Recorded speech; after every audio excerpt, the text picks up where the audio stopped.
What do you mean by I? This was a team effort. What do you mean by I? When we moved to the UK, we thought we were coming to the land of opportunities. Personally, I imagined shiny offices, getting promotions every year, and my manager saying, wow, you're the most talented person I've ever worked with. So I'm going to push you to the top. That's what I thought too. It was when I got here that I got the reality check. It's more like, oh wow, you are so talented. Can you train your new manager who has less experience than you? So today I want to talk about why for many immigrants, moving to the UK might be a bad career decision, especially when it comes to growing in a company. But don't worry, I will also tell you how to beat the system, because giving up is not in our DNA, okay? If you are new here, hi, my name is Yvonne, and on this channel I share my personal experiences, career and personal finance tips to make your life as an immigrant easier. So please don't forget to like this video, subscribe, and share with someone who actually needs to hear this. Now, a friend of mine came to the UK as a senior analyst, right? He's a smart guy, book smart, street smart, Excel smart, all the smarts you can think of. When he first joined, he was working overtime, doing all the nonsense projects, and carrying the whole team on his back like Kayayu. This guy wasn't just working, he was also training new hires. Imagine training people who joined after you only for them to be promoted before you. At that point, you would think, your village people are probably after you. After 3 years, his boss resigned, and he has been working with this person for 3 years. So he knew the ins and outs of his boss's job. So when the boss left, they asked him to be acting manager for a few months, and then when the time comes for promotions or whatever, they'll probably consider him to be permanent manager. So we thought this is the perfect opportunity actually. His time is now. A month down the line, they started advertising the role, and he thought, finally, promotion time. He applied, he was interviewed, and he smashed the interview. He came out of the interview smiling, all happy, calculating how he's going to spend the money and all that. But guess what? They hired an external person to be his boss. Imagine working for 3 years, waiting for your moment, only for HR to tell you, thank you for keeping the seat warm. We've found the actual person that is going to sit in it. So now this external person is his manager, and he's supposed to help train this person to be his manager. So he was very, very shocked, and he went to HR to ask what happened. He thought he really did well in the interview. They told him that he is doing great where he is and that they don't think he's ready. What do you mean you don't think I'm ready? I was acting as a manager for 3 months before this person came in. The translation here is, we want you to keep carrying the workload like a donkey, and donkeys don't get any promotions. And this is actually the reality for most of us. You will sweat, you will hustle, you will give them 200%. But when the promotion comes, they will close their eyes and choose the person that they want to promote.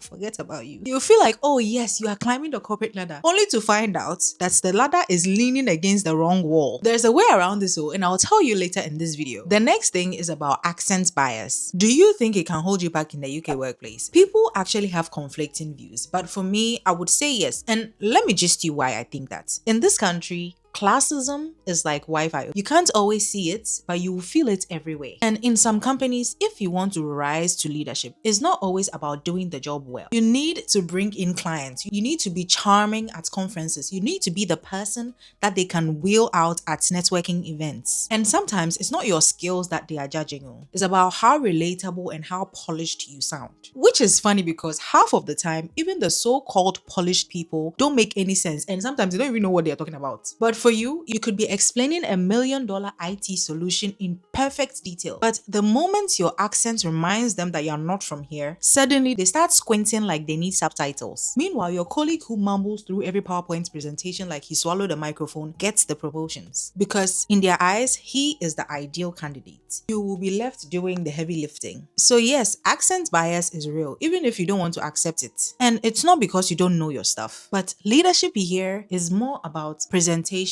as much as performance. Things are very performative this side. I will tell you that for free. And for many immigrants like me, that means working twice as hard just to be heard. Literally. The next thing is office politics and isolation. And I've said this so many times on this channel. Office politics in this UK is a big thing. You think you are coming here just to do your job.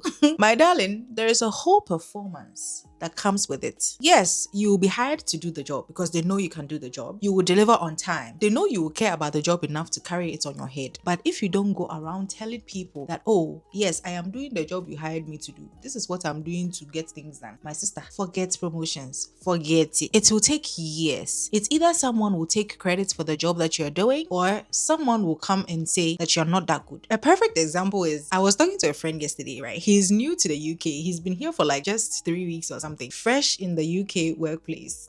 Now, there are 5 in the team. They gave them something to review as a team. Now, usually it's either you choose one person to do the review or you share amongst yourselves. So what they did was they shared amongst themselves. Someone reviewed page 1 to 5, 6 to 8. After they reviewed and made the changes, they nominated one person to put everything together, right? And then they can send it to their partners to also review. Usually what happens is that on Teams, we have Teams chats that only has the team members and then Teams chats that have the bosses in it, right? So he went into the Teams chat with the bosses in it and said, hi, I have reviewed their work and shared with you via email. Can you please have a look? What do you mean by I? This was a team effort. What do you mean by I? My friend said he couldn't say anything in the moment. He was shocked. You won't be shocked, Sese.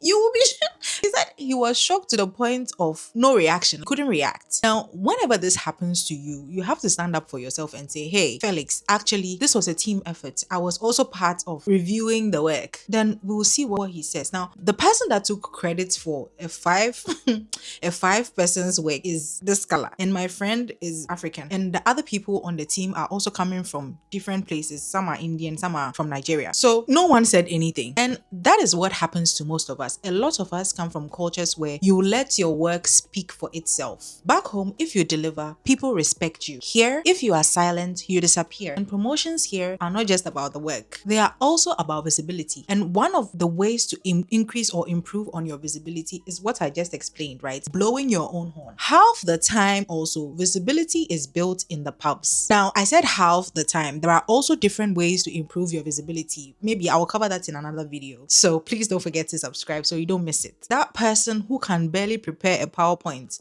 but he never misses a chance to have a pint with the bosses on Fridays. That guy is viewed as promotion material. Meanwhile, you are at home minding your business, eating your jollof and plantain chips and being forgotten. Now, don't get me wrong, you don't have to be a pub guy. No one is forcing you to go and down beer like you're competing for a trophy, but you have to show up, even if it means you are sipping on Diet Coke or sipping on orange juice. Because in the UK workplace, it's not enough to be the engine. People see that you are actually driving the car.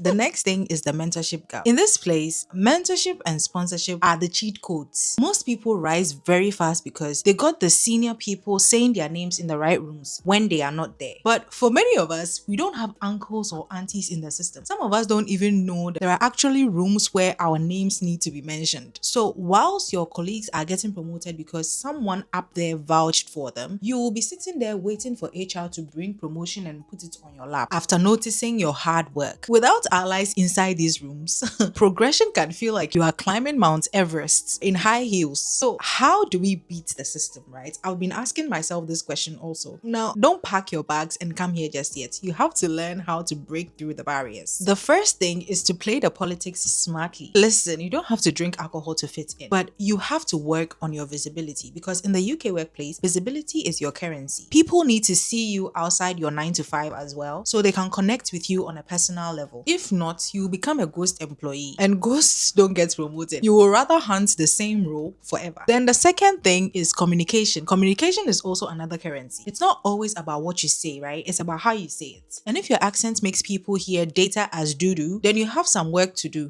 Rhymes. But seriously, you have to work on clarity, right? Now, don't get me wrong, you don't need to sound like you are on BBC, or you don't have to start saying "in it, bruv" in meetings. All you need is confidence and a way to be understood. Record yourself speaking or practice in the mirror. Do whatever it takes to improve on your communication. If you are shy to, please argue with Siri until she finally understands you. Because if people can't connect to you, they will act like your signal doesn't exist. The third thing is to find a mentor or a sponsor. So the thing is, mentors are great. They will give you advice, tell you what you're doing wrong, and sometimes send you motivational quotes. But sponsors are the real MVPs. They're the ones who will fight for you in rooms that you are not even in. And without one, you might be the hardest worker in the workplace, but no one will even know about you. So find senior allies in your company. Network, ask for coffee chats, or just keep popping by their desk to say, oh, I was just here to say hi. Because many promotions happen not because you are the best, but because someone at the top said, yeah, I know that person. Give them the role. Another thing is also to document your wins, right? Like I said, your hard work would not speak for itself. And you need to be your own hype man. Keep track of your wins. Take screenshots of every feedback or any feedback that you get. If you get verbal feedback, ask the person to send it via email as well, so you would have it on your record. Because if you single-handedly save the company from collapsing, nobody will say, wow, you did that. You have to say it yourself. And politely, of course. Hey, excuse me, if it wasn't for me, everything would have gone to shit.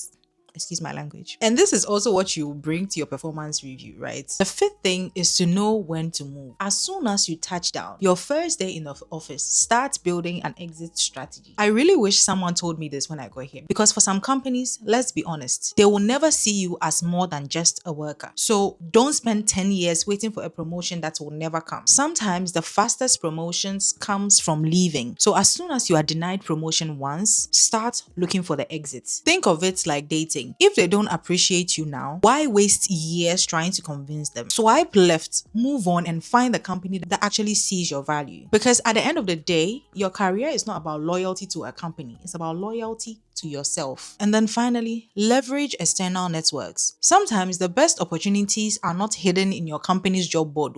They are out there in the wild. Find communities, African immigration communities, LinkedIn. Think about it like fishing, right? You can waste your time fishing in a small pond and complain about the fact that there are no fishes. Or you can go to a bigger lake where the bigger catches are. Plus, these networks aren't just about jobs. They are about advice, mentorship, and hearing stories of people who have been where you are and have made it work. And sometimes one good connection is worth more than sending thousands of CVs into the workday abyss.